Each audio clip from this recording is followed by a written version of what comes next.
everybody! Today we are going to show you how to use natural items to create a texture sheet, which then you can use for multiple projects. So Lisa and I went on a nature walk and we came back with a variety of leaves. So some things from pine type trees, and this was a blackberry bush. This one here was citronella. Yep. And these are porterweed. That's a lemon balm, but these were porterweed. And the lemon balm has such a nice vein on the back that I thought that was cool. So what we're going to do here is we've taken a bunch of scrap clay, and this is a really good use for your scraps, and rolled them all together on the largest setting of our pasta machine, so it's just a flat sheet.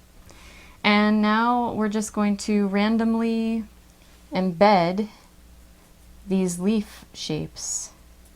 Yeah, and you want to see which side has the better texture, the better veining, and you can get two different looks just by doing it one way and then the other. Just have fun with it. Lay it in a random pattern.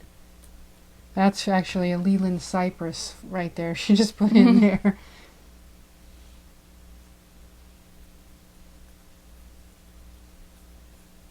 And you can use flowers too. Anything that has some nice texture that you find out there, even like some bark would be nice for a neat texture.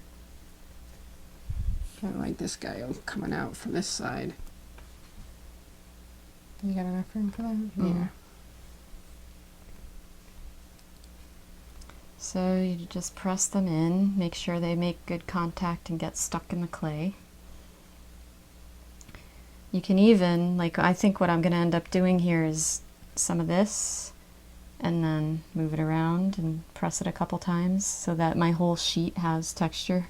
Right. And you can use your rolling pin to roll these in to get it a nice... I'm going to do that in a minute when I'm... a nice little impression that'll help with it. And those are porterweed. The porterweed has a really nice... vein. Yeah, and porterweeds attract butterflies, so they're always nice. And they grow real fast, which is one of the reasons why I like them.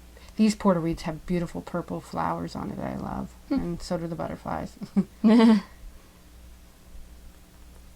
So I'm going to press this little guy around because he's got a nice, like, brushy kind of a texture.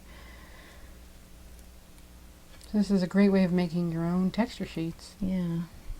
As you can see, little effort. It doesn't require too much. And if you're going around town, if you don't have a bunch of trees in your yard like I do, go ahead and pick things up. Nobody's going to care if you tear a couple leaves off, you know. Right. Just don't destroy the plant, obviously. But, you know, a couple leaves aren't going to hurt anybody. Yeah. So then I am going to come back with my rod and just make sure everything's really rolled in there. Especially these pine type, they're thick, so my fingers aren't doing the job. And then if you use the rod, you're going to get not only the leaf vein, but also like the edge of the leaf will make an impression too. So now all I'm going to do is get this up off my surface. Okay, which might take a minute because it's kind of big.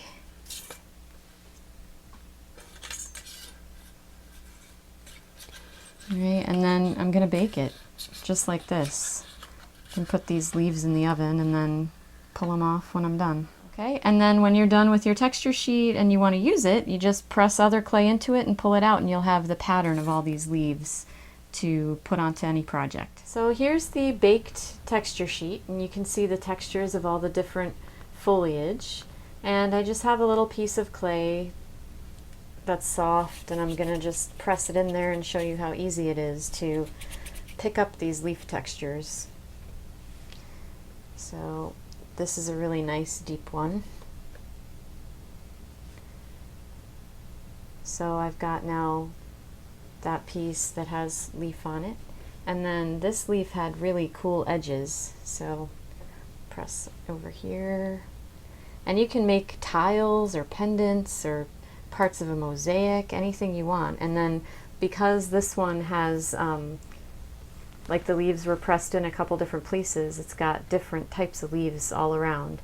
So You can use this type of technique to do a texture sheet with anything, any found objects. Just throw them all down on a piece of scrap clay, bake it, and save it, and you can use it for lots of projects. Right, and that one that we created is big enough to do a light switch cover, so you can make them based on the size that you need as well.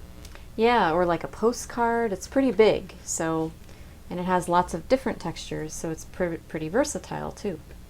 So have fun.